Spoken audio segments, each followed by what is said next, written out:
자, 오늘 주신 본문의 말씀 가지고 우리는 왜 실패하는가? 우리는 왜 실패하는가라는 제목으로 한 말씀을 증거하도록 하겠습니다. 하나님께서는 우리의 고난을 그냥 두지 아니하시고요. 우리가 어려움 당할 때, 환난 당할 때 우리를 포기하지 않으시고요. 반드시 피할 길을 내사 그 시험을 능히 이기게 하시는 분임을 믿습니다. 하나님께서 우리의 어려움과 환난을 이기도록 도우시고 길을 내시고 함께 해주실 것이지만, 그렇다고 우리는 마냥 그래 언제나 그 환난, 고난, 아픔 하나님께서 길을 내주시며 해결해 주실 것이니 우리는 그냥 막 살아도 된다? 그건 아니겠죠. 우리도 다시는 그 실패가 반복되지 않도록 노력하고 또 다른 실수가 또 고질적인 그런 영적 실패가 반복되지 않도록 우리도 이제 노력하며 살아가야 된다는 거죠. 우리가 실패를 반복하지 않기 위해서는 그 실수와 실패의 원인을 아는 것이 중요합니다. 자살을 방지하는, 자살률을 낮추는 가장 적극적인 프로젝트는 그들의 자살의 동기를 연구하는 것입니다. 그들이 왜 죽으려 하는지, 그 자살의 동기를 파악하고 근본 원인을 알지 못하면 근본적인 해결책이 아닌 미봉책으로 머물러 있을 수밖에 없다는 거죠. 그냥 잠시 이 아픔과 곤란함을 이기고 덮고 넘어갈, 견디고 버틸 힘을 얻는 것이 아니라 아예 근본적으로 우리가 왜 자꾸 이런 부끄러운 실수를 하는가. 여러분, 부활하신 예수님이 베드로를 찾아오셨습니다. 그리고 3번이나 연거푸 그 사랑을 재차 확인하시고 그에게 사명을 주십니다. 여러분, 굉장히 감격적인 현장이기도 하지만 굉장히 부끄러운 현장입니다. 정말 주님 앞에 설 수 없는 끔찍한 그런 죄인이고 부끄러운 실패와 과거가 있습니다. 그런데도 주님은 우리를 버리지 아니하시고 친히 찾아오셔서, 내가 노력해서 주님께 나아가는 것이 아니라 주님은 나를 찾아오세요. 세상적으로, 인간적으로 보면 배영망덕하고 버려져야 마땅하고 나 같으면 포기해야 될 것 같은 그런 관계, 그런 실수, 그런 과거와 오점이 있음에도 불구하고 하나님 우리의 노력이 아닙니다. 친히 찾아와 주셔서 내가 너를 사랑함을 알려주시고 또한 그의 사랑을 계속 고백받아 그를 다시 사용하시고 일으키시기를 기뻐하신다는 것입니다. 여러분, 그 앞에 선 베드로의 마음이 오죽했겠습니까? 예수님을 비방하고 저주하며 모독하며 자기 살 길을 찾고자 예수님을 부인했던 그 과거가 지난주의 말씀처럼 타임머신이 있다면 아마 돌아가 바꾸고 싶었을 거예요. 우리 인생에는 이렇게 타임머신만 있다면 다시 돌아가 그 순간을 내가 그렇지 않게, 내가 그렇게 살고 싶지 않은 모습으로 바꾸고 싶은 이불킥, 자다가도 이불을 팍,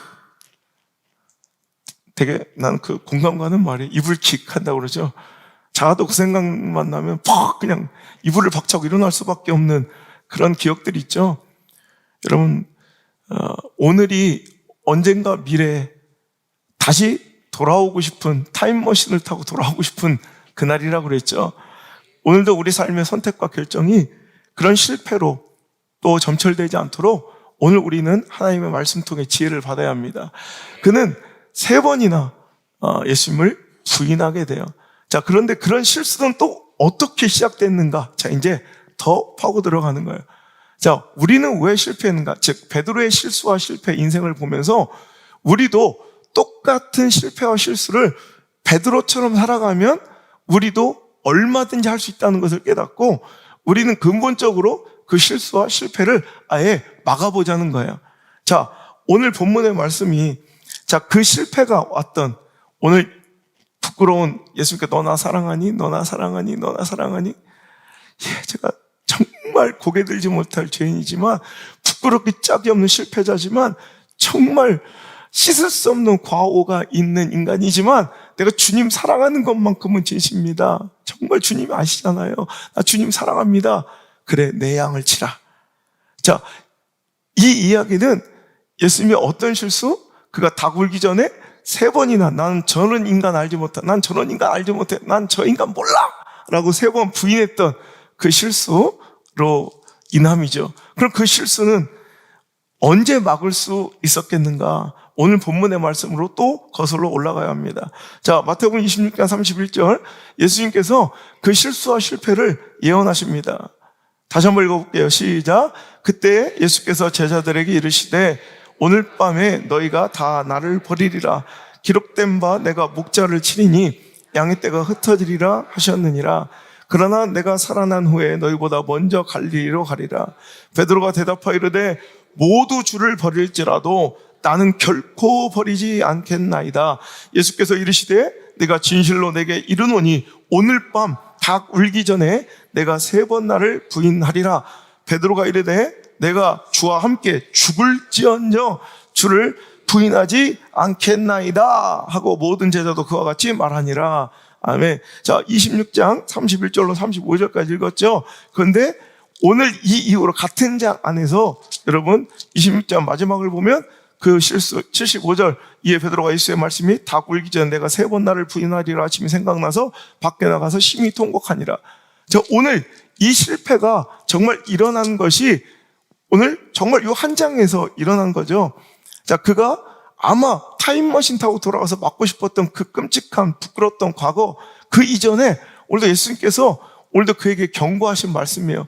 너 나 3번이나 오늘 닭 울기 전에 오늘 밤에만 해도 나 부인할걸?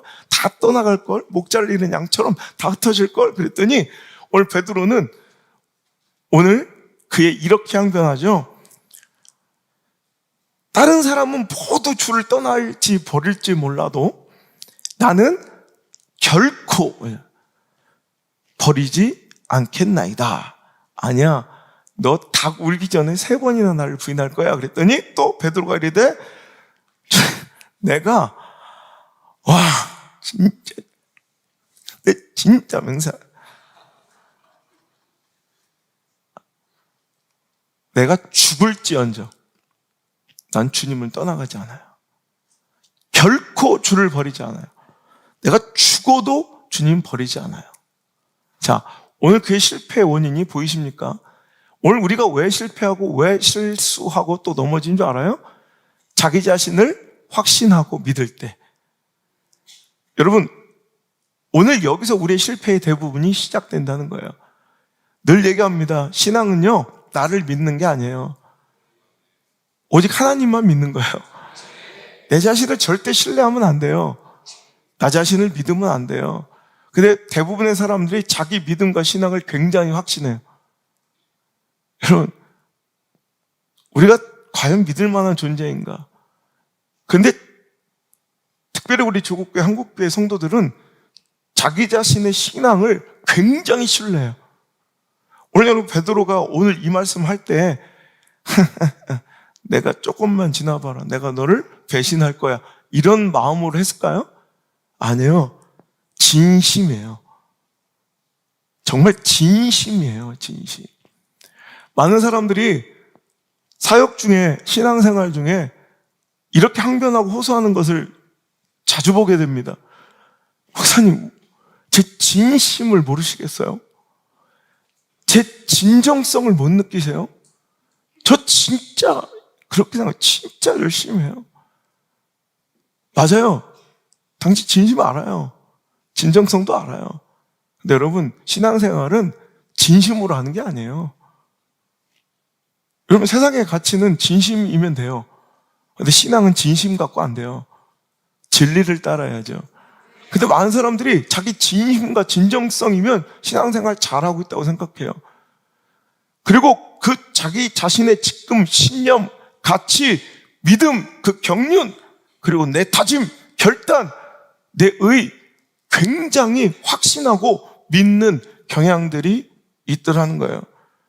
그런데 아이러니하게도 자기 자신을 이렇게 신뢰할수록 결단코 죽어도 이런 믿음일수록 오히려 넘어지고 자빠지고 정말 부끄러운 실망스러운 삶을 보일 그런 결정과 선택을 할 가능성이 현저히 높다는 사실입니다.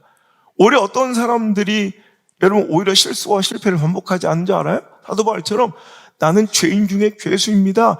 내 마음속에는 또 악한 것이 또 싸우고 있습니다. 내 마음은 선한 것을 따르고 싶은데 와, 나는 오늘도 또 육에 졌습니다. 여러분, 오히려 이 약함을 인정하고 자기는 온전하지 못함을 주장하는 사람들이 오히려 안 넘어져요. 여러분, 자기 자신을 믿지 마세요. 자기 진심을 피력하지 마세요. 신앙생활은, 사역은 진심으로 하는 게 아니에요. 진리로 하는 거죠. 말씀 따라가야지 내 진심을 주장하고 피력해서는 안 된다는 거예요. 여러분, 옛날에 진심 아니었어요? 여러분, 신앙의 실패들을 한번 잘 곰곰이 복기해 보세요. 그때 진심 아니었어요? 그때 그 사역의 진심 아니었어요? 그때 진정성 없이 일했어요? 아니죠? 나는 이렇게 변화무쌍한 존재라는 걸, 내가 이렇게 연약해 빠진 육체라는 걸 인정하셔야 돼요, 이제쯤은. 그런데도 또 오늘 진정으로 나와요. 오늘도 또 진심을 피력해요. 그 진심은 얼마나 갈까요? 여러분, 인간관계 가운데 진심이 변해버린 사건들이 얼마나 많은지 몰라요. 그리고 자기를 너무너무 과대 확신하고 자기 자신의 신념과 가치를 너무 믿는 사람들 많아요. 그래서 신앙생활을요, 진심 내지는 자기 지식, 자기 경험, 자기 주장, 자기 가치관, 자기 철학, 여러분, 이거에 대한 곤고한 벽으로서 그걸 기둥 삼아 여러분, 신앙을 건축해가는 사람들이 많아요. 이거 언젠가 그 연약해버린 가치관, 연약해버린 당신의 이성, 연약해버린 경험, 연약해버린 지성, 연약해버린 여러분의 진심, 그 기둥 하나씩 무너져가 언젠가 아무것도 아니게 베드로처럼 산산조각 박살날 때가 옵니다. 여러분, 진심으로 하는 거 아니에요. 자기 자신 믿고 하는 거 아니에요. 우리 하나님 말씀 따라가야죠. 여러분, 심리학자들이 말하는 이른바 도덕적 면허라는 게 있어요. 도덕적 면허 혹은 자체 면허라고 그래요. moral licensing 혹은 self licensing이라고 부르는 자체 면허, 자기가 자체적으로 면허를 준 거야, 라이센싱. 자기가 도덕 면허를 준 거야. moral licensing. 자기에게 돼. 뭐라고 하면 나는 꽤 도덕적이야. 나는 부정하지 않다. 나는 굉장히 의롭다고 확신하는 사람도 있어요. 근데 그런 사람들일수록 이후에 잇따른 상황에서 부정한 행위를 반복하는 것으로 나타났다는 거예요. 여러분, 실제로 이런 실험을 했던 학교가 있어요. 프린스턴 대학교에서 연구진들이 최근에 이런 실험을 통해서 이 자체적으로 자기가 도덕적이라고 면허, 셀프 라이센싱을 주고 모럴 라이센싱을 줘서 자기가 굉장히 또 신실하고 의롭다고 생각하는 사람들에 대한 이제 실험을 했는데, 자신은 편견이 없어.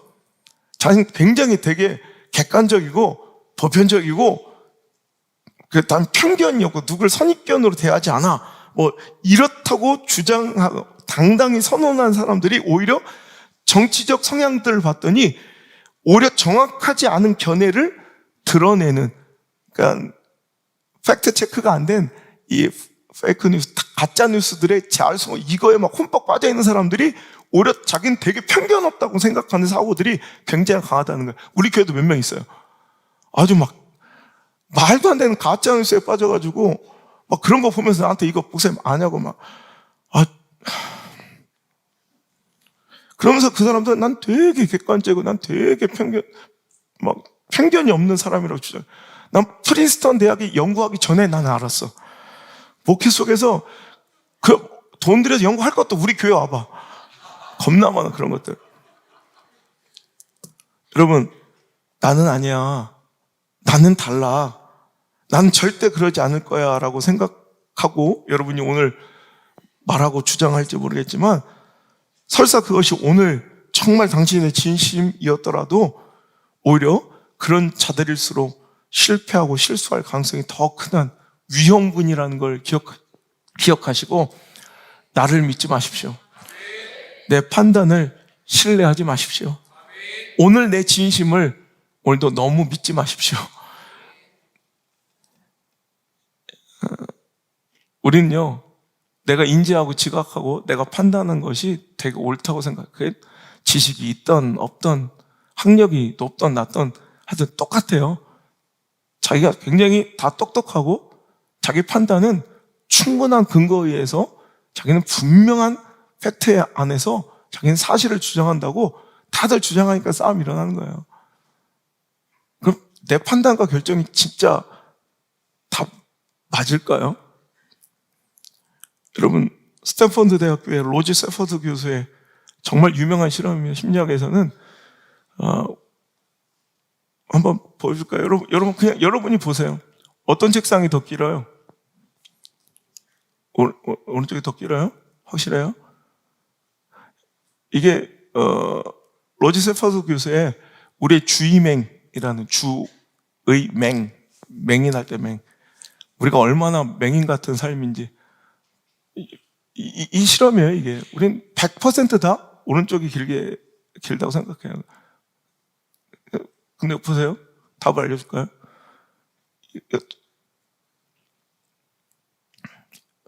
뭐 편집했다고 할까봐 직접 이렇게 유치하게 색종이를 오려서 똑같이 그냥 우리 시각에 따라 우리 시선의 방향에 따라 똑같은 사물을 이렇게 다르게 보면서 난 분명히 보았노라, 맞았노라, 그래서 싸우노라, 그래서 맨날 썸질하고 있어요. 분명하다 오른쪽이라고 알지도 못하는 것들이 막 이러면서 이게 우리의 판단의 무지함, 우리 주의맹에 대한 아주 가장 이해하기 쉬운 실험이에요. 우리는 여러 가지 이런 수많은 내 판단, 내 경험을 가지고 수많은 것을 정죄하고 판단하고 살아가요. 여러분, 제가 영국에서 유학할 때, 그러니까 한 20몇 년 된 것 같아요. 하여튼 그때 되게 재밌는 연구조사가 나와서 제가 신문을 그대로 스크랩해 와서 제가 개척했을 때 아마 첫 해에 아마 이 설교를 한번 했던 것 같아. 그때 제가 영국 신문을 내가 스크랩해 왔는데 그 신문 기사에 보니까 영국 보험협회에서 조사를 한 거예요. 당신의 이제 그 어떤 조사인지 어떤 연구인지는 안 알려주고 어떤 실험인지 안 알려주고 당신의 이제 운전 실력 수준은 이렇게 물어본 거예요. 당신은 운전을 어느 정도 하십니까? 뭐 초보다, 보통이다, 베테랑이다. 당신은 교통법규를 얼마나 잘 준수하십니까? 아주 안 지킨다. 그냥 평범하다. 잘 지킨다. 당신은 안전운행을 하십니까? 아주 위험한 난폭운전이다. 아니 보통이다. 정말 안전운행을 한다. 뭐 이렇게 질문을 물어본 거였더니 나는 운전의 베테랑이다. 그리고 나는 교통법규를 되게 잘 지킨다. 그리고 나는 항상 안전운행을 한다라고 대답한 사람들 그 군을 모아서 보험협회니까 그들의 사고 이력을 다 알 수 있잖아요. 그래서 다 찾아보니까 오히려 나는 운전을 잘 못해요. 저는 안전운행도 잘 못해요. 이렇게 얘기한 사람들보다 오히려 운전의 베테랑이고 안전운행을 한다고 주장했던 사람들의 사고 이력이 훨씬 더 월등히 많더래요. 그러니까 오히려 그런 사람들이 사고 친다. 교회도 그래요. 여러분, 나 연약합니다. 나는 불완전합니다. 저는 죄인입니다. 이런 사람들이 사고 치는 게 아니라 베드로처럼 막 눈알에 진심이 뚝뚝 흘러 넘치며 열정 가지고 막 열심과 열정 이렇게 나온 사람들이 꼭 사고 쳐요. 여러분, 오늘도 우리는 주님 앞에서 오직 주님만 신뢰할 뿐이고 오직 말씀이 내 삶의 이정표지 내 판단과 내 경험과 내 이성과 주장은 정말 언제라도 허물어질 수밖에 없는 참 미천하고 미약한 것입니다.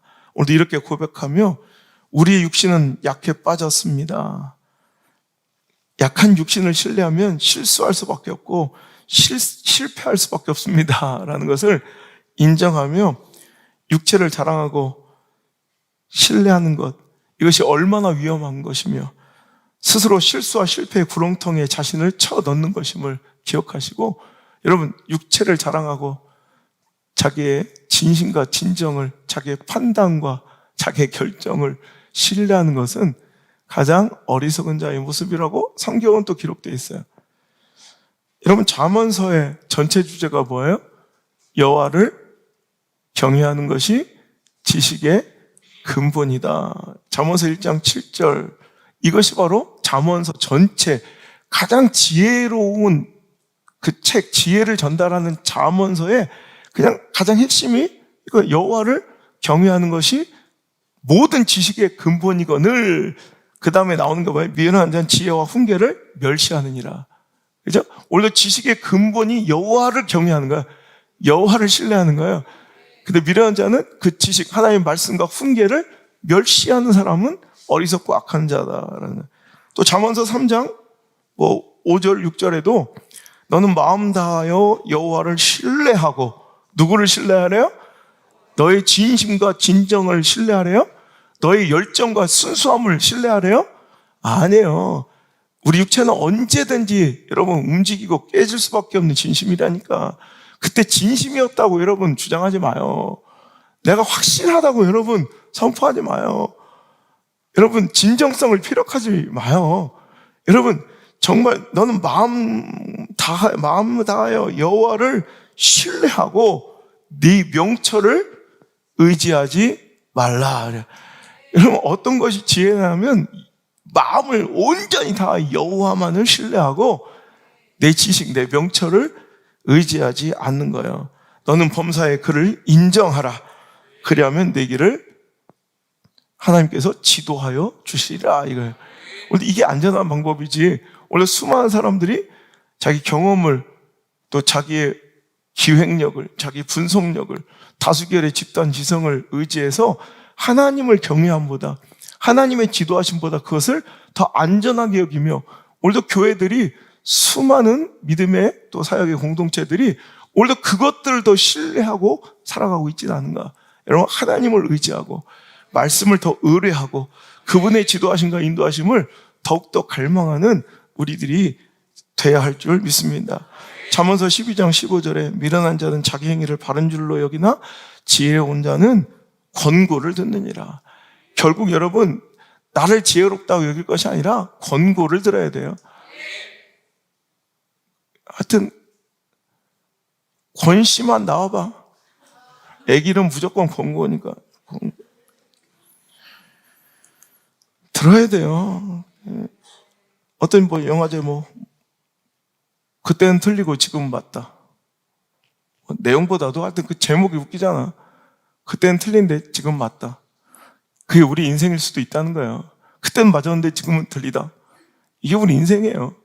내가 그때 그렇게 주장했는데 보니까 또 아무것도 아니고, 또 그때는 틀렸는데 지금은 맞고, 그때는 맞은 것 같았는데 생각해보면 틀리고. 근데 그걸 의지하고 아직도 또 그거 믿고 자신 믿고 살아가요. 그럼 또 베드로의 부끄러운 실패가 반복될 뿐이라는 거예요. 오늘 여러분 주님이 뭐라고 하세요? 주님 말씀 드려야죠. 너 연약한 자야. 넌 나를 떠날 수밖에 없어. 그러면 어찌해야 될까요? 그 말씀을 의지해야 되죠. 근데 베드로는 그 대신 뭐예요? 자기 진정성을, 자기 의를 더 믿어요. 아니에요. 전 결단코 아니에요. 그런 사람 아니에요. 전 죽어도 아니에요. 그때 베드로는 말씀을 들었어야 돼요. 그럼 난 어떻게 해야 될까요? 여러분, 그랬더니 그 말씀 끝나고 우리가 35절까지 읽었잖아요. 36절 어떤 일이 벌어져요? 35절 막 죽어도 다른 것들은 다 그럴 줄 몰랐는데 전 죽어도 안 그래요. 이제 36절 시작.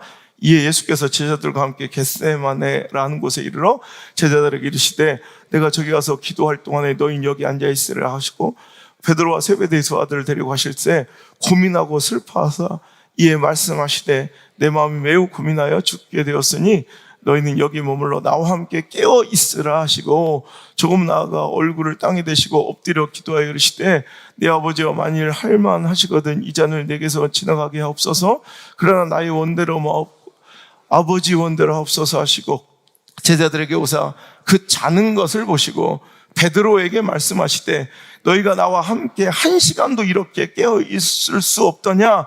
시험에 들지 않게 깨어 기도하라. 마음에는 원이로되 육신이 약하도다 하시고 이렇게 나오죠.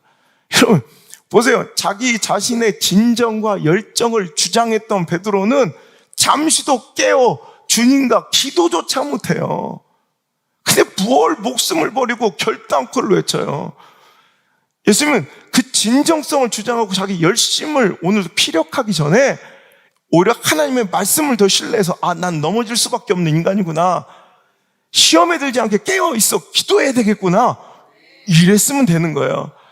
근데 자기 자신을 믿는 거예요. 더 오히려 자기 선택을 믿는 거예요. 자기 결정을, 자기 판단을 아직도 더 의지하며 오늘도 그렇게 살아가면 결국 내일은 똑같은 반복이에요. 똑같은.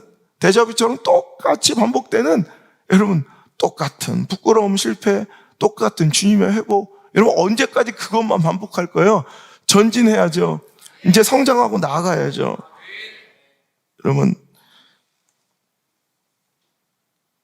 이제 하나님 말씀을 더 신뢰하고 내가 엎드려 기도해야 될 이유를 찾으셨습니까? 두 번째, 오늘 베드로는 왜 실패하고 살아갈까요? 이게 또 우리의 실패인 것 같아요. 자, 베드로가 또 실패했던 장면을 한번 찾아볼까요? 자, 마태복음 16장. 자, 전으로 또 넘어갑니다. 마태복음 16장.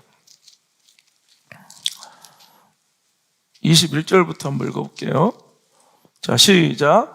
이때로부터 예수 그리스도께서 자기가 예루살렘에 올라가 장로들과 대제사장들과 서기관들에게 많은 고난을 받고 죽임을 당하고 제3일에 살아나야 할 것을 제자들에게 비서서 나타내시니, 베드로가 예수를 붙들고 항변하여 이르되 주여 그리마옵소서, 이 일이 결코 죽게 미치지 아니하리다. 예수께서 돌이키시며 베드로에게 이르시되 사탄아 내 뒤로 물러가라, 너는 나를 넘어지게 하는 자로다. 내가 하나님의 일을 생각하지 아니하고 도리어 사람의 일을 생각한다 하시고, 이에 예수께서 제자들에게 이르시되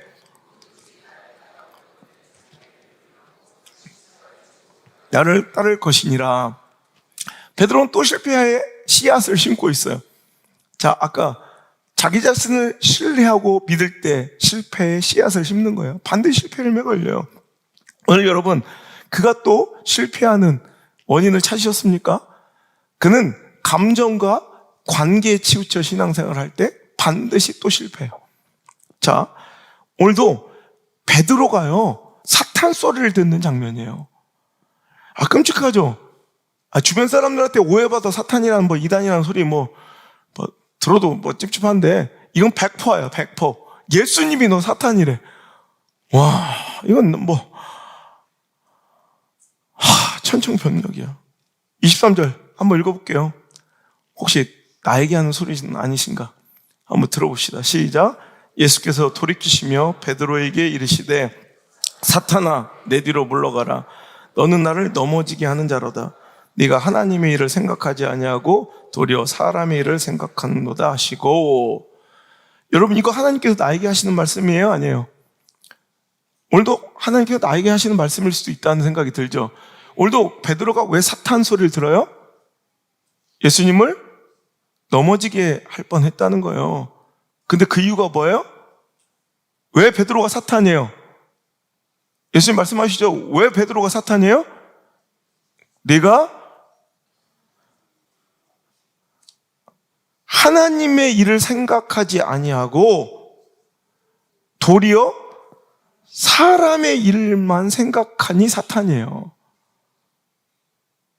여러분, 이게 결코 그냥 관계적으로는 나쁜 장면 아니잖아요. 얘들아, 나 고난받고 이제 환난 당할 거야. 예수님께서 말씀하세요.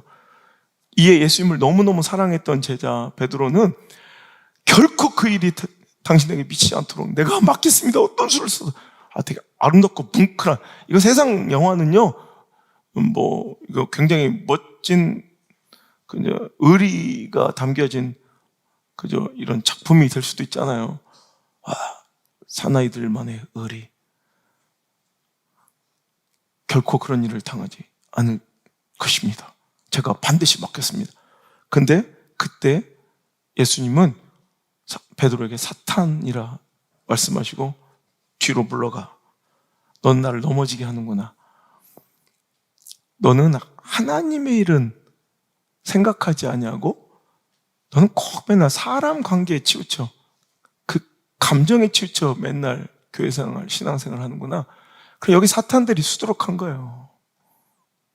여러분, 하나님의 일이 우선이에요? 아니면 여러분, 교회 생활, 신앙생활 중에 거의 대부분 지배하는 선택과 결정이 사람 본이고 사람 중심이에요. 그 사탄들이에요. 여러분, 제가 지난해 이단에 빠졌다가 이제 그걸 탈출해서 지금 극복하고 있는 그런 사람들하고 내가 상담을 좀 했어요. 요즘 가장 핫한 약간 골프웨어 이런 것 같기도 하고 그러죠.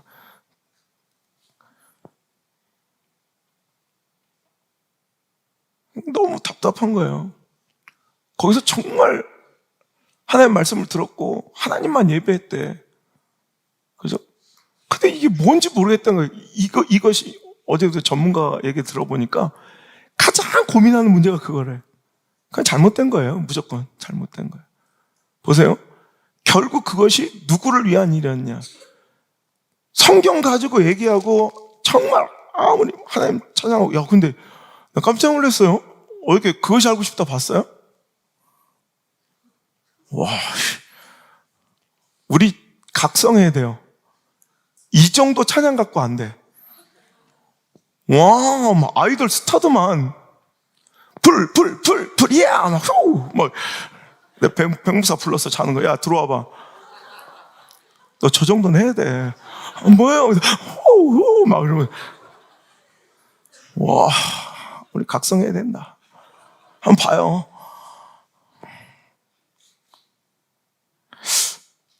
근데 그거 보면서 내가 딱 우리 자매들 생각이 나더라고. 그래, 하나님 이야기했고 말씀 전했고 감동했고 눈물도 흘리고 뭔가 은혜도 받은 것 같아. 근데 결국 그게 사람의 일이잖아. 그럼 사탄인 거야. 내가 사탄 일을 하는 거야.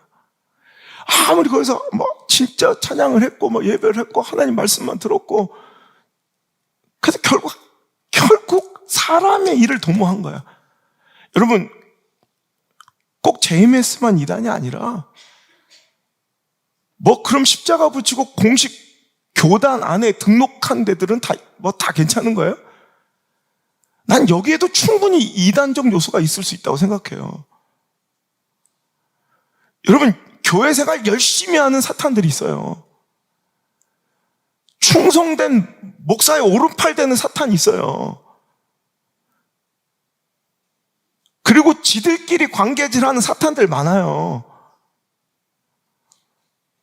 하나님이 우선이라 그의 나라와 그의 의가 무엇인가 갈망하는 것이 아니라 오늘 교회 생활에 진짜 종교 생활 그 면면에 그 언에도 하나님의 나라와 그 천국의 소망을 갈망함과 하나님의 뜻과 그 나라를 위한 이런 그 열심보다도 항상 보면 그 안에 그냥 그 관계들 그 열심들이 가득 차서 여러분 교회를 잘 경영해야 된다는 그 목적에 사로잡혀 여러분 신앙이란 가치 집단이 아니라 어떤 이익 집단, 목적 집단으로 뒤바뀌어서 여러분 교회 열심히 헌신한 사탄들 생겨요. 여러분 교회를 잘 되기 위해서 신앙생활을 하지 않길 바랍니다. 여러분 목사를 위해서 신앙생활을 하면 안 돼요. 아멘 하세요. 내 사람 만들고 목사 사람 되는 거 아니에요.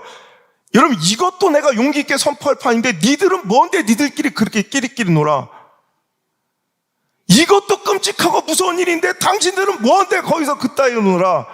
그게 고라 일당이에요. 여러분 교회가 다 깨져도 좋아요. 저는 교회가 없어져도 돼요. 오직 하나님을 향한 그 마음과 열심이 아니라면 오히려 누군가 그 안에 뭔가가 더 개입돼서 교묘하게 하나님을 향한 것 같지만 결국에는 교회의 발전, 교회 경영, 교회 성장, 혹은 목사라는 목회의 성공과 야망, 어떤 개인을 향한 그 목적의 추구, 그런 목적 집단과 이익 집단이 될 거라면 교회는 없어져 버리는 게 나아요. 여러분, 교회 성장시키려고 목회해요? 요즘에 교회는요, 자꾸 그런 목회자를 구해요. 이 교회를 잘 관리하고 경영해 줄 수 있는, 그러니까 이런 사람들은요, 사업회도 잘하고요, 대기업 가서 잘할 수 있는, 그런 똘똘해가지고, 정말 교회를 여기보다 몇 배 이상 잘 경영하고, 그래서 그런 경험 있는 사람들, 유경험자들, 와, 정말 잘 경영해서 교회를 크게 성장시켰던 경험 있는 사람들 내지는 혹은 그 큰 교회 시스템을 알아서 우리 교회도 그 시스템을 도입시켜 더 크게 발전을 도모시킬 수 있는 사람들, 그런 걸 학적으로 배운 사람들을 자꾸 요구해요. 그래서 자꾸 진짜 이런 교회가 자꾸 그런 모습들로 변질돼요.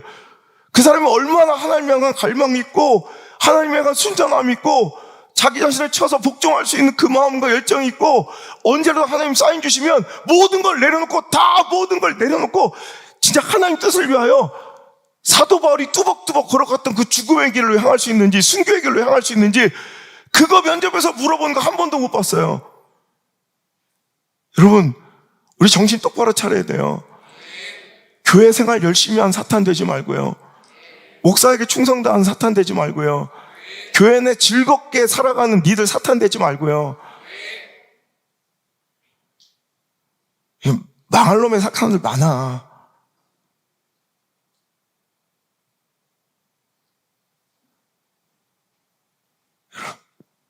그거 깨면 교회도 없잖아. 그런 유익 아니면 교회도 못 다니잖아. 아니 교회나 되니까 당신 같은 사람들 여기서 이렇게 또 놀 수 있는 그런 이런 상황이 벌어지죠. 사회에서는 그 정도 인격, 뭐 그 정도 헌신, 그 정도 갖고 이렇게 다채롭게 만날 수 있겠어요? 교회에서 그런 걸 해소하는 것이 아니에요.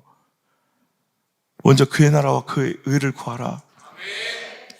예수님은 자기에게 충성 다 바치는 베드로를 사탄이라고 부르면 꾸짖으세요.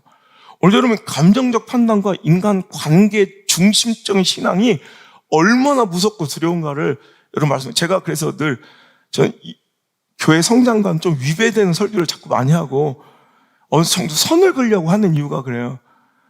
여러분 그래야 맞아요. 그게 제가 사는 길이고 여러분이 사는 길인데 근데 위험한 것은 오히려 목자가 어느 정도라도 목사가 이렇게 탁 어느 정도 내 사람 만들어서 뭐 이렇게 좀 조정하고 컨트롤 하는 게 또 안전한 사람도 있는 것 같아요. 왜냐하면 그렇게 두니까 교회 안에서 또 더 위험한 요소들끼리 또 놀아.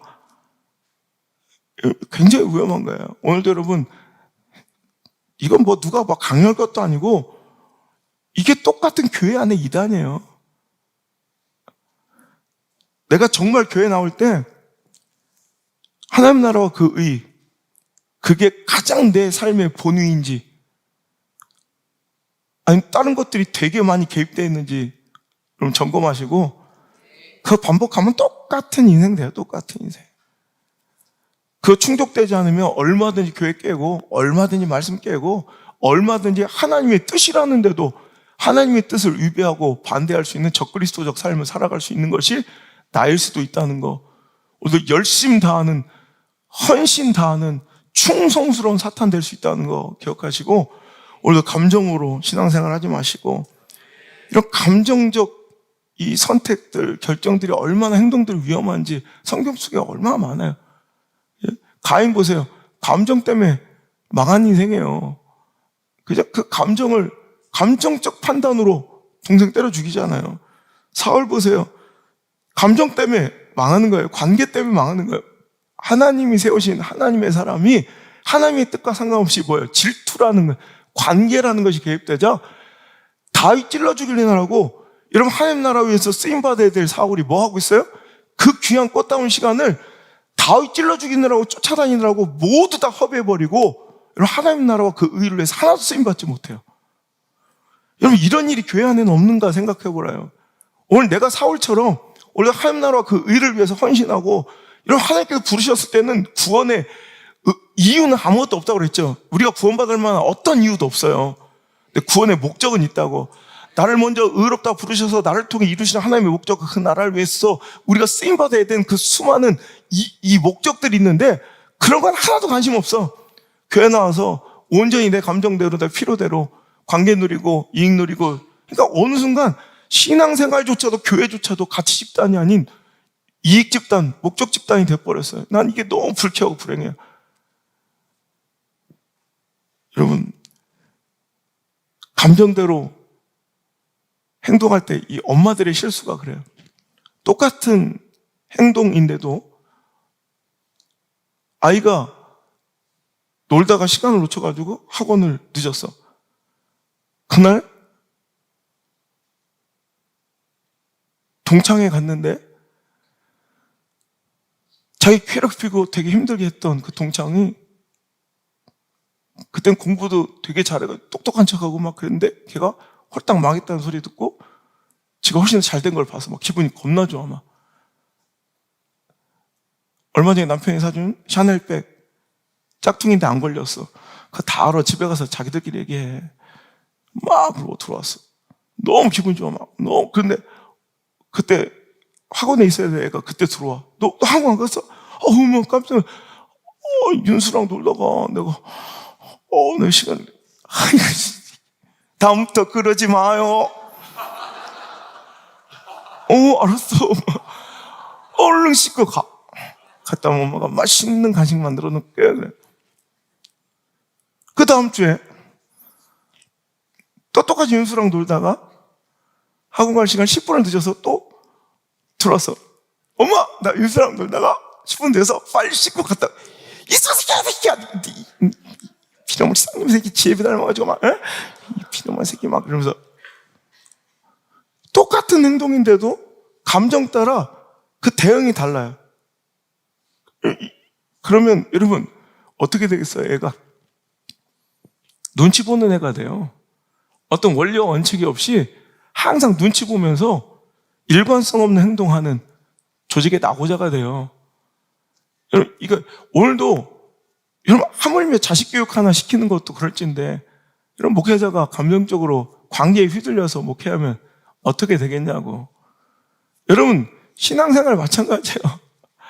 여러분 관계나 감정이 더 우선돼서 나랑 친하고 내 사람 같으면 다 용납이 되고 묻어지고, 나랑 좀 싫고 나랑 충돌하는 사람이면 그냥 뭐만 해도 이가 갈리고 막 다 싫고, 그런 사람들 여기 얼마나 많아요. 여러분 거기에서 또 다른 실패의 씨앗들은 심겨지고 있는 거예요. 반드시 우리는 이상하게 열심히 신앙생활을 했는데 사탄 소리 듣네, 희한하네, 맨날 이름만 반복하면서 교회 이름만 바뀌어갈 거예요. 정신 똑바로 차리고 여러분 열심히 해서 충성스럽다는 면류관 쓰고 칭찬받아야지, 열심히 하고 사탄 소리 들으면 되겠습니까? 안타깝잖아요. 여러분 열심도 하고 칭찬받는 귀한 일꾼들 되시길 주님 축원합니다. 여러분 감정과 관계에 이끌리는 것이 얼마나 두려운 거예요. 제가 옛날에도 한번 설교했던 적이 있는 것 같은데, 여러분 영국 수상 체인벌리라는 사람이 그때 한참 막 독일에서 부각되고 있는 히틀러라는 지도자를, 도대체 이 사람이 어떤 인간인가 외부 세계에 잘 알려 외교 무대에 나오지 않았던 히틀러를 한번 알아보기 위해서 이 체인벌리가 이제 히틀러 수상을 만납니다. 총통을. 그가 이렇게 만났는데 되게 환대받고 되게 친해진 거예요. 호탕한 그 성격에. 그가 히틀러는 절대로 전쟁을 원하지 않고 또 평화 협력 교섭에도 굉장히 적극적인 사람이다. 그 사람은 절대로 전쟁을 벌일 사람이 아니다. 내가 그를 아는데, 이렇게 평가한 거예요. 그때 영국의 외교관이었던 네빌 핸더슨이라는 사람도 똑같은, 그는 전쟁을 원하지 않는다고 판단하고 그의 관계의 돈독함을 믿었어요. 그리고 두 번째, 이 체인벌리가 두 번째 히틀러를 만나러 갔을 때가 1938년 9월 달이에요. 그가 이제 더 친해지고 돈독한 관계 속에서 와, 오랜만이다 만났다 막 행복해 하면서 이제 외교문서에 사인까지, 서명까지 받아내요. 그래서 전쟁하지 않는다. 그게 1938년 9월이라고. 여러분 아시죠? 1939년 3월에 무슨 일이 있었는지. 그리고 바로 폴란드 침공이에요. 그 외교문서 서명이 6개월 만에 휴지 조각이 돼버린 거예요. 그때 그는 외교 역사의 가장 큰 이제 착오와 판단 미스로 기록되는 실수를 저지른 거예요. 인간 감정과 관계 때문에, 그의 돈독함 때문에 그는 판단을 미스하고 오늘도 히틀러를 우호적으로 본 것 때문에 유럽이 불구덩이가 되는 이런 처참함을 막을 수 없었다는 거예요. 미국에 유명한 살인마가 있어요. 연쇄 살인마가. 길 가는 여인들을 되게 선량한 모습으로 차에 태워주면서 이제 그들의 마음을 안심시키기 위해서 앞에다가 아들 사진도 일부러 붙여놓고 일부러 의자에다가 장난감도 이렇게 일부러 갖다 배치해 놓는 거야. 내가 되게 가정적이고 되게 믿을 만한 사람이라는 걸. 그러니까 여자들이 와서 앉았을 때 이제 좀 의심하고 이렇게 좀 경계에 있다가도, 그러니까 애들 장난감, 아들 사진 보면, 그러면서 가서 한 명 한 명씩 죽여가는 거예요. 그 연쇄살인마를 잡고 나니까 그로 인해 희생당한 여인들이 얼마나 많은지. 그런데 놀라운 사실은 그가 용의선상에 올라 범행 초기에 잡힐 그가 신고자의 신고로 그의 차량이 신고돼가지고 그가 잡힐 이미 그 뒤에 희생자들이 안 나올 수 있었다는 거예요. 근데 경찰관이 그를 수사선상에 올려놓고 찾아갔어요. 근데 하필 그 살인마를 찾아갔던 경찰관이 그하고 고교 동창이야. 하필 그 살인마를 찾아간 경찰관이 고교 동창생인 거야. 그러니까, 야, 너는, 신고가 들어서, 야, 별일 다 했다, 야. 그래. 그래. 별일 없지. 어머니 잘 계시고, 그러고 간 거예요. 그래서 그 이후로는 경찰관에 한번 조사를 받았다는 이유로 모든 용의선상에 제외가 돼요. 그래서 계속해서 살인을 저질 수 있었다는 거예요. 이런 관계가, 감정이, 정말 관계에 치우쳐 살아가는 것이 세상에서도 위험할 뿐더러 신앙생활에서도 고라의 일당들 보세요. 오늘도 그 친족들이, 그의 일당들이 반란을 일으키게 되고, 요나의 실수도 보세요. 그가 말씀을 따라가지 않고 뭘 따라간 거예요? 자신의 감정, 어찌 보면 민족주의라는 큰 개념의 관계를 따라 그가 다시스로 가길, 니느웨를 살리는 걸 거부했을 때 그게 큰 환란이 임했다라는 거예요. 다윗은 일생 동안 수많은 상황 속에서 하나님의 말씀에 위배되는 감정과 관계를 잘 이겨내고 거절했던 사람이에요. 아무리 자기 감정과 관계에 친숙하고 익숙한 내 사람일지라도 하나님 말씀에 거부하면, 하나님 말씀과 위배되면 그것들을 단호하게 냉정하게 처리하고, 혹은 자기가 굉장히 위기 속에 자기를 따라다니는 400명의 군졸들이 생겼을 때도 하나님의 뜻이다 하면 그들의 다 100% 반대에도 불구하고 그가 재차 기도할 때도 하나님의 뜻이자 그는 그 사람들의 항거와 저항을 다 뿌리치고 혼자서라도 그 뜻을 이루는, 여러분 이거예요. 오늘도 인기에 취합하거나 사람 관계에 휩쓸려서 오늘도 민족과 또 사람들을, 팔로워들을 리더하는 것이 아니라 오직 하나님의 말씀을 기준으로 선택하고 결정했기 때문에 그가 쓰임받는 거예요. 반면 사울 보세요. 그는 관계와 감정, 또 사람들의 인정, 평가, 그것에 대단히 집착하는 사람이에요. 그러니까 그것 때문에 하나님을 자꾸 후순위로 떠밀고 말씀을 훼손하는 실수와 실패를 계속 반복해요. 자, 우리가 다 아는 얘기지만 아말렉 다처이고 아각과 모든 것을 다 진멸하라 했을 때 그 아각도 풀어주고 좋은 것들을 다 취했어요. 자, 그러자 사무엘 목사님이 그에게 막 호되게 화를 내죠. 그의 변명들을 보면 사무엘상 15장, 자, 그의 변명들만 제가 읽어볼게요. 15장 15절 시작. 사울이 이르되 그것은 무리가 아말렉 사람에게 끌어온 것인데 백성이 당신의 하나님 여호와께 제사하려 하여 양들과 소들 중에서 가장 좋은 것을 남기며 그의 것은 우리가 진멸하였나이다 하는지라. 자, 보세요. 여기도 백성이 당신의 하나님 여호와께 제사하려 했기 때문에 지금 누구를 더 의지하는 거예요? 누구를 더 신경 쓰는 거예요? 하나님 말씀보다 사람들을 더, 그 관계에, 여러분 이런 지도자가 있으면 안 돼요. 하나님보다 사람들의 의중이 더 중요한 거예요. 사람들이 지금 이걸 좋아할까 싫어할까가 더 중요한 거예요. 그러니까 여러분 하나님 말씀이 후순위가 되고 하나님의 존재가 자꾸 떠밀린 골방으로, 하나님을 저 뒷방 늙은이처럼 골방에 처박아 두는 거예요. 하나님 말씀을 자꾸 배격하는 거예요. 그러니까 사무엘이 막 여호와께서 당신을 세워서 이렇게 왕으로 세워 주셨는데 이게 무슨 짓이냐고 막 이렇게 또 따져요. 그러자 자, 혼내자. 20절 또 사울의 항변을 보세요. 20절 시작. 사울이 사무엘에게 이르되 나는 실로 여호와의 목소리를 청종하여 여호와께서 보내신 길로 가서 아말렉 왕 아각을, 다만 백성이 그 땅에 멸할 것 중에서 가장 좋은 것으로 길갈에서 당신 하나님 여호와께 제사하려고 양과 소를 끌어왔나이다 아니라.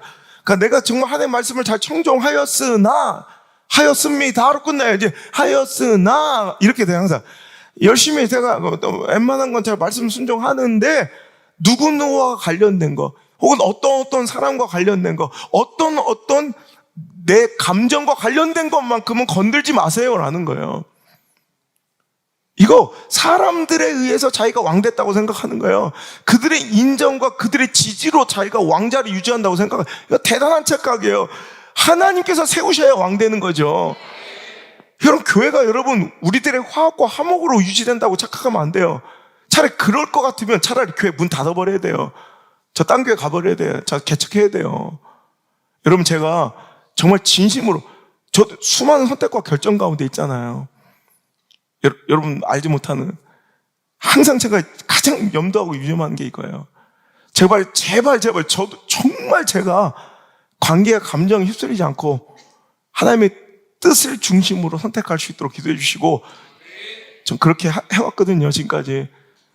그거랑 제가 늘 얘기하죠. 내가 여러분, 제가 여기를 떠날 이유를 찾자면 하루에도 200개 더 찾아요. 근데 내가 여기 있어야 될 딱 한 가지요.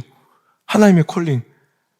하나님의 부르심. 어떤 경제적이나 처우나 나의 여러분 교회 규모나 발전 가능성이나 내 가족이나 내 자녀를, 모든 이유를 볼 때 내가 떠날 이유를 찾자면 200개 더 찾아, 하루에. 근데 딱 한 가지 이유. 하나님의 콜링. 하나님의 부르심이 있으면 여기 있는 거예요. 딱 한 가지 이유면 되는 거예요. 아멘입니까? 자, 그럼 이 아멘이 거꾸로 이렇게도 개입되겠죠. 이 아멘이 이렇게도 대입될 수 있겠네. 내가 여기 아무리 여러분 자유롭고 좋고 내가 행복해도 하나님의 콜링, 그 한 가지 이유라면 저는 가차없이 또 이 모든 것을 내려놔야 돼요. 그것도 아멘이십니까? 하나님의 말씀과 하나님의 뜻이 우리 교회를 이끌었으면 좋겠습니다. 제 전 인생과 목회를 이끌었으면 좋겠습니다. 그만큼 여러분도 그랬으면 좋겠습니다. 또 사무엘이 그 얘기를 듣고, 여호와께서는 번제와 다른 제사를 받는 것보다 순양 기름보다 순종이 더 하신다 말해서 혼내요. 그러다 또 24절 또 사울 얘기만 들어볼게요. 사울, 시작. 사울이 사무엘에게 이르되 내가 범죄했나이다. 내가 여호와의 명령과 당신의 말씀을 어긴 것은 내가 백성을 두려워하여 그들의 말을 청종하였습니다. 알겠는데 내가 누구를 두려워해야 돼요? 하나님을 두려워야 되죠. 누구 말을 들어야 돼요? 하나님 말씀 들어야 되죠. 근데 우리는 누구를 두려워해요? 그 사람 두려워하잖아요. 결국 누구 말 따랐어요? 사람 말 따랐잖아요. 이게 실패의 씨앗인 거예요. 절대로 여러분, 하나님 말씀이 우리 삶을 주도하고 이끌 수 있는 가장 큰 원동력이 아니라 유일한 원동력이 될 수 있기를 주님으로 축복합니다. 우리가 백성을 두려워하면, 하나님이 이렇게 후순위로 밀리는 거 보시죠? 제가 늘 얘기하죠. 우리가 하나님만 두려워하면, 제 목회관이에요. 내가 하나님만 두려워하면 사람이 한 개도 안 무서워. 하나님만 두려워하면 사람이 무섭지 않아. 제 성격이 원래 이런 게 아니라, 여러분, 하나님만 두려워하면 사람이 두렵지가 않아요. 그런데 백성을 우리가 사람을 두려워하기 시작하면 하나님이 두렵지 않아. 사울이 딱 보여주잖아. 우리가 하나님만 두려워해서 사람이 두렵지 않아야지. 아멘입니까? 우리가 사람을 두려워해서 하나님이 안 두려우면 되겠어요? 말씀이 한 개도 안 두려우면 되겠어요? 근데 그런 사람들이 많아요, 교회 안에. 사람은 두려운데 교회의 권위나 하나님의 말씀이나 하나님은 전혀 두렵지 않은 사람들이 있어요. 여러분, 그게 망할 놈의 징조예요. 또 혼을 납니다. 25절부터 쭉 혼나다가, 자, 마지막 30절. 사울이, 시작. 사울이 이르되 내가 범죄였을지라도 이제 청함나니 내 백성의 장로들 앞과 나를 높이사 나와 함께 돌아가서 내가 당신의 하나님 여호와께 경배하게 하소서하더라. 자, 이제 결론은 막 혼나고, 이제 네가 잘못된 거, 오케이, 알았어, 그만 혼내고, 뭐라고 얘기해요? 내가 알았으니까 내가 범죄였을지라도 내가 부탁할게요. 내 백성과 장로들 앞에, 이스라엘 앞에서 나를 욕보이지 말고 체면 좀 살려주고 그들 앞에 나를 높여달래. 결국 요구하는 게 이거예요. 그들의 중심이 어디에 있는지를 보는 거예요. 이러면 망한다는 거예요. 하지만 신약의 사울은, 즉 사도 바울은 완전히 반대예요.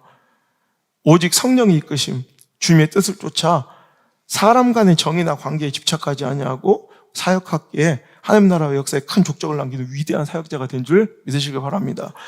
가장 대표적인 것이 마가 건으로, 마가를 선교행에 동참시키느냐 마냐를 가지고 바나바랑 심히 싸워요. 여러분, 바나바가 어떤 사람이에요?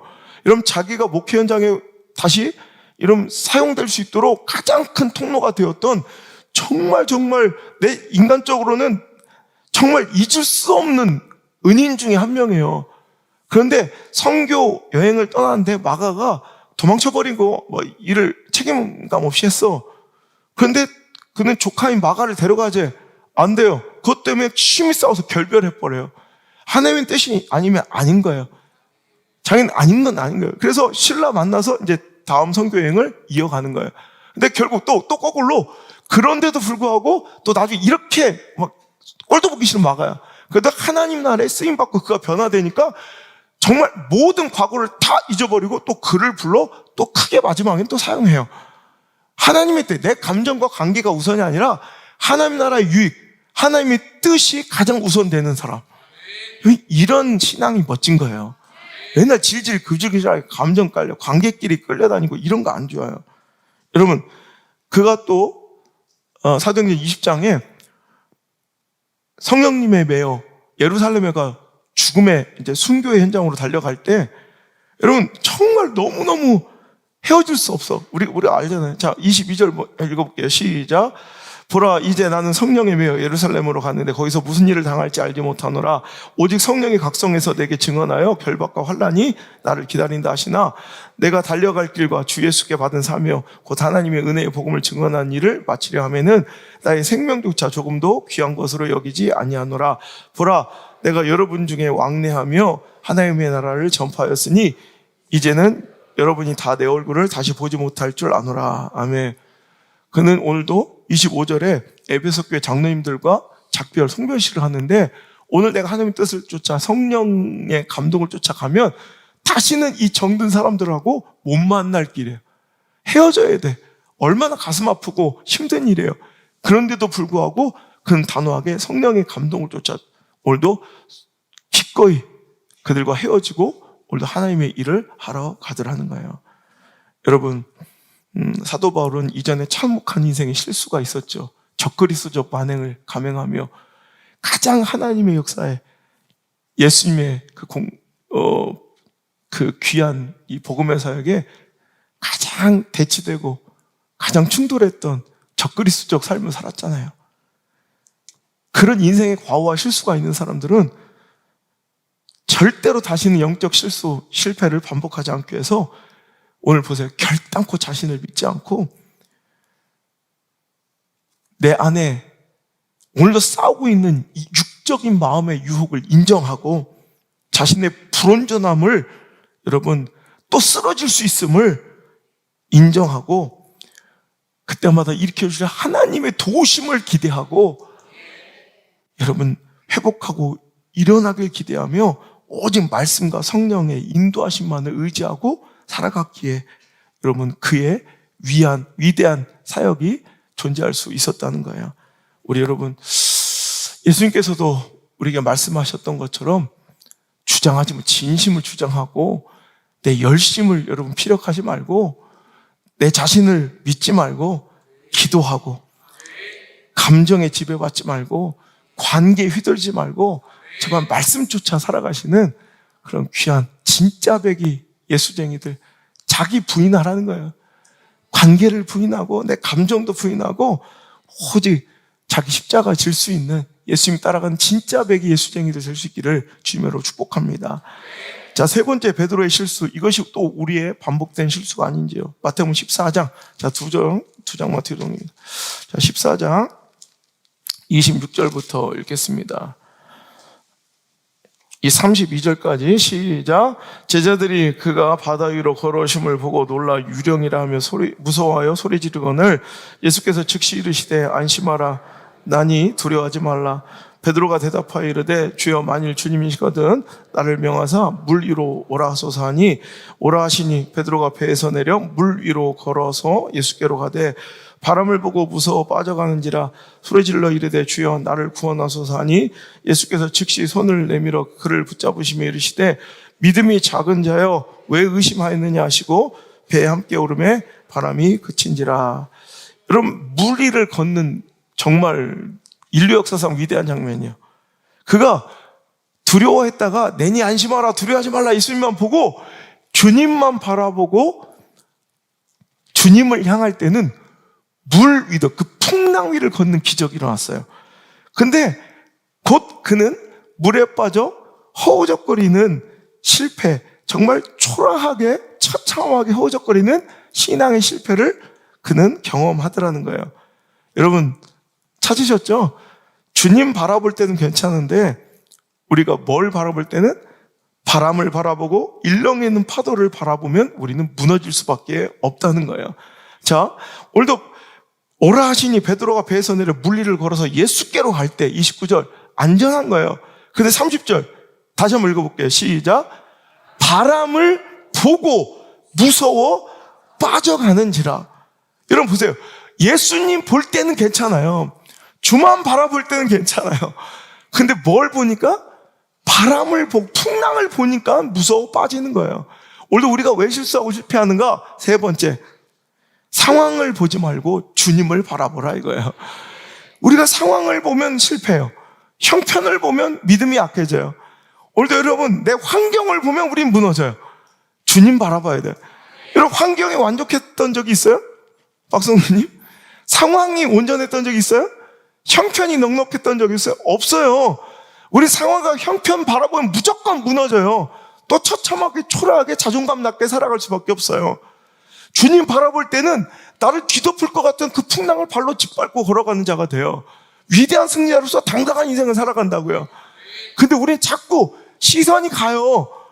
무서운 바람과 풍랑에 자꾸 시선이 가요. 거기부터 내 시선이 분산되기 시작하면 빠져버리는 거예요. 여러분 오늘 주님의 음성을 듣기 바랍니다. 내니 안심하라 두려워하지 말라. 이것이 오늘 당신을 향한 주님의 음성으로 들리길 바랍니다. 또한 더불어 오늘 주님의 꾸짖음도 듣길 바랍니다. 믿음이 작은 자여 왜 의심하였느냐. 오늘 상황 바라봤죠. 처지와 형편에 빠져 있었죠. 믿음이 작은 거예요. 오늘 주님을 바라볼 수 있길 바랍니다.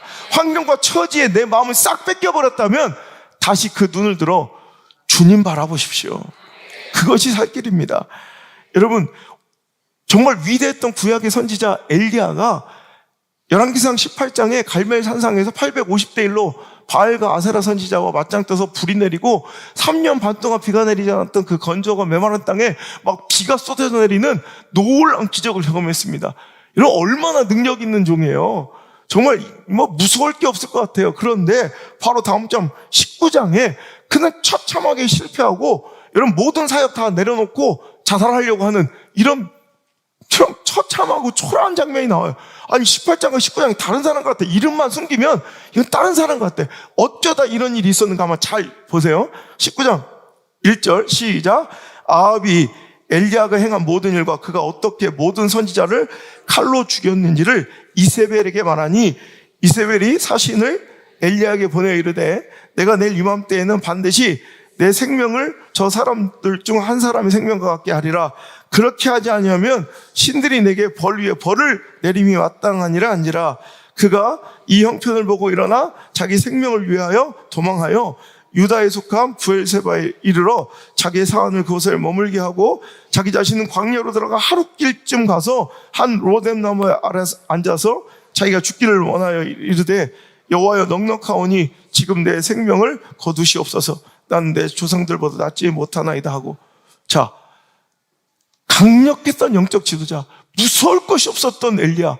18장에 하나님의 능력을 누구보다도 많이 경험했던 엘리야. 근데 19장에 이세벨 같은 이 여자한테 벌벌 떨어. 여러분 광야로 하룻길을 들어갔다는 건 돌아올 힘이 없다는 거예요. 아무것도 준비하지 않고 광야를 하룻길로 들어가 아무도 없는 로셋나무에 앉아있는 것이 자살행위예요. 그리고 죽기를 청해요. 모든 사역 다 내려놔요. 여러분, 이렇게 전대미문의 위대한 종도 이렇게 박살날 수 있다는 거예요. 여러분, 그런데 그가 이렇게 실패한 이유를 찾았습니까? 여러분 찾았어요? 읽는 가운데? 베드로같이 그 위대한 예수의 공생애를 가장 가까이서 지켜보고 그 기적과 환희를 느꼈던, 기적을 아무리 많이 봐도 안 돼. 바람을 보면 무너지는 거예요. 엘리야 그렇게 기적의 사람이어도 안 돼. 뭘 보면 무너져? 3절. 그가 이 형편을 보고 뭘 봤어야 돼요? 역사하시는, 내 삶에서 운행하시고 내 사역 가운데 내주하시는 하나님을 봐야 하세요. 근데 그가 뭘 봐요? 이 형편을 본 거예요. 형편을 보니 초라해져. 형편을 보니 무너져. 바람 풍랑 보면 빠져요. 형편 보면 무너져요. 오늘도 여러분 하나님 보셔야 합니다. 그가 다시 하나님의 말씀, 천사의 말씀을 듣고 하나님의 말씀을 시킨 대로 하나님을 의지하였더니 40주를 걸어가 호렙산 하나님의 산에 이른 거예요. 오늘도 여러분 무엇이 회복의 열쇠냐?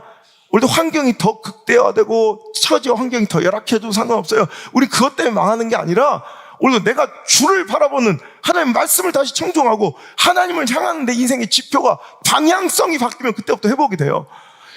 문제의 크고 작음이 문제가 아니라, 가능성의 희박함이 문제가 아니라, 여러분 현저히 낮은 확률이 문제가 아니라, 여러분 절박한 상황이 문제가 아니라, 핍절한 환경이 아니라, 열악한 형편이 문제가 아니라, 여러분 하나님 바라보면 그 모든 문제가 해결돼요. 여러분 상황에 따라 소견대로 살아갈 때 여러분 무조건 실패한다는 거예요. 여러분 말씀에 순종하십시오. 여러분 사도 바울이 상황이 좋고 넉넉해서 하나님 일을 그렇게 크게 잘 이뤄냈을까? 저는 요즘에 다윗과 사도 바울을 계속 읽는 거예요. 저도 더 멋진 또 목회 후반전이 되고 싶어서, 저 하나님 뜻대로만 살고 싶어서 인간적 모든 거 다 내려놓고 하나님 원하시는 것 알려주세요. 하나님 뜻대로 하겠습니다. 지금 모든 걸 내려놓고 기도하고 있어요.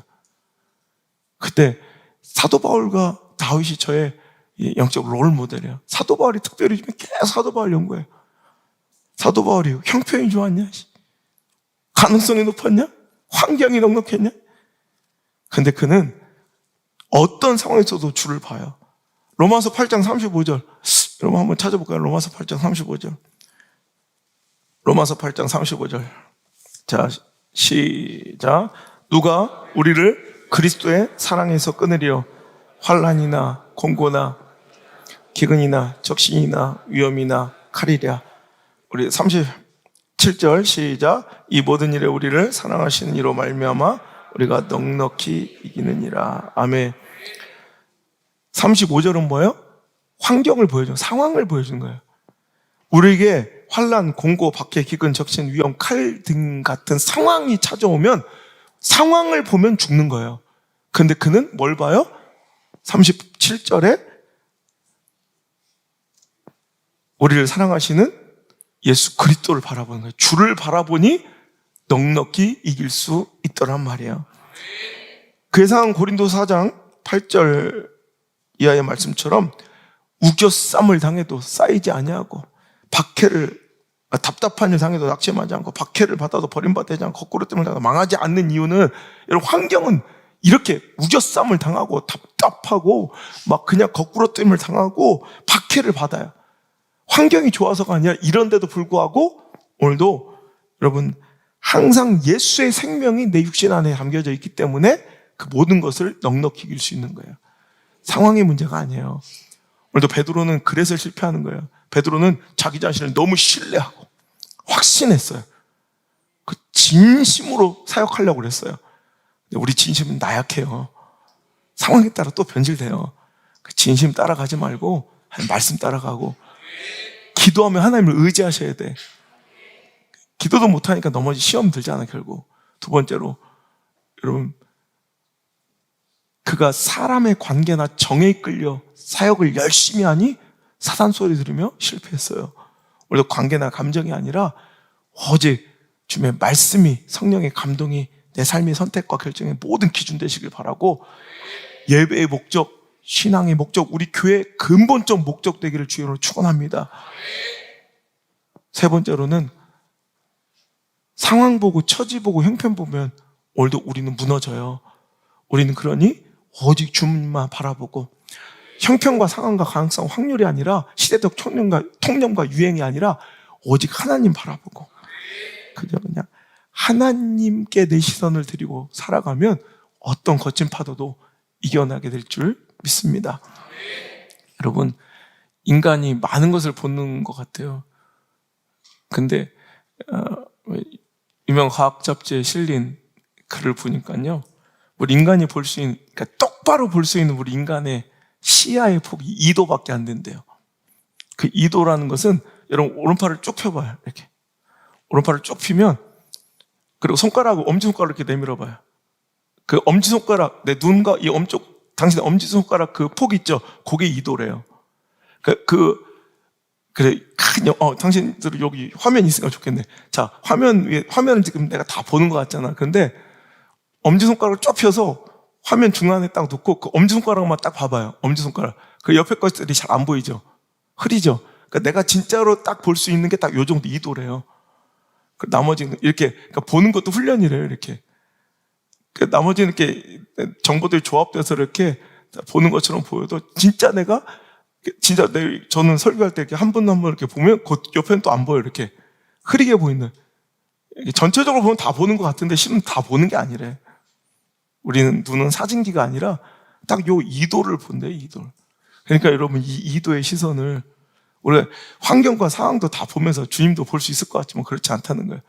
우리가 환경에만 몰두하고 처지와 상황에 몰두한 순간 내 옆에 계시는 주님이 안 보이고, 하물며 내 등 뒤에 계시는 우리 예수님은 결단코 볼 수가 없다는 거야.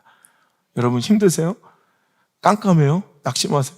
그럴수록 더 내 시선을 집중해서 하나님만 바라보시길 바랍니다.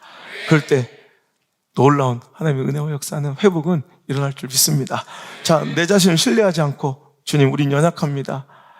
그래서 오늘도 주님의 완전한 그 뜻만을 의지하며 나아가길 원합니다. 오늘도 베드로의 실패가 우리가 반복되지 않도록, 오늘도 우리 연약함을 인정하고 우리 실패와 실수를 인정하고 주님의 완전하심을 선포하며 인정합시다.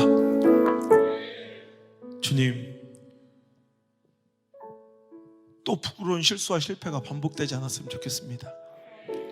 내 자신을 신뢰하며 내 진심을 믿고 주장하며 신앙생활을 하지 않게 하시고, 연약함을 인정할 수 있는 겸손이 있게 하여 주옵소서.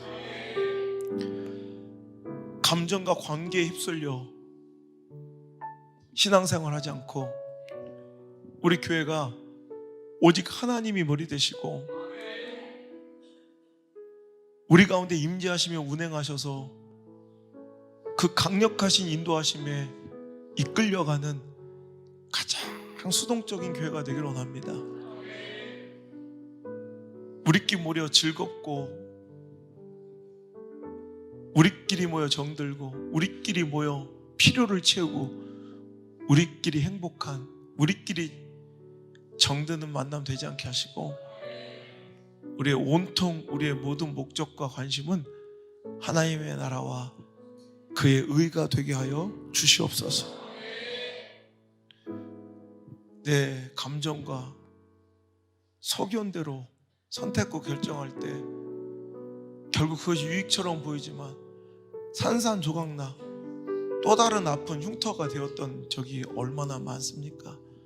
주님, 이번에는 그런 실패 반복하지 않도록 주여 우리를 인도하여 주옵소서. 우리가 환경과 처지와 형편 보지 않기를 원합니다. 상황에 이끌리지 않고, 형편에 짓눌리지 않고, 환경에 지배받지 않는 교회가 되기를 원합니다. 그런 인생 되기를 원합니다. 오직 주만 바라보며 오직 주님만을 쫓으며 주님께서 주시는 위로와 소망으로 살아나고 회복되게 하옵소서. 주여, 그것이 가장 안전한 길임을 인정하며 가장 완전한 주 뜻대로 우리가 살아가게 하옵소서.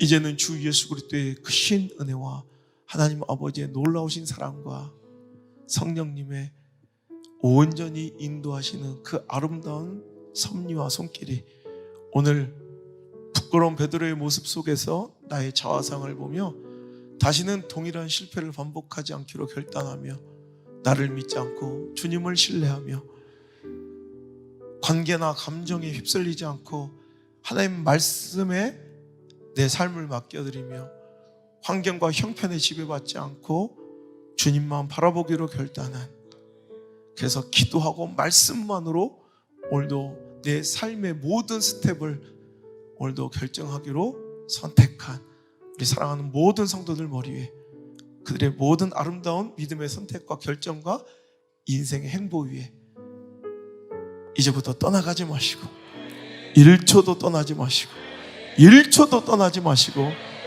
영원토록 함께 계시기를 간절히 또 간절히 축원하옵나이다. 아멘.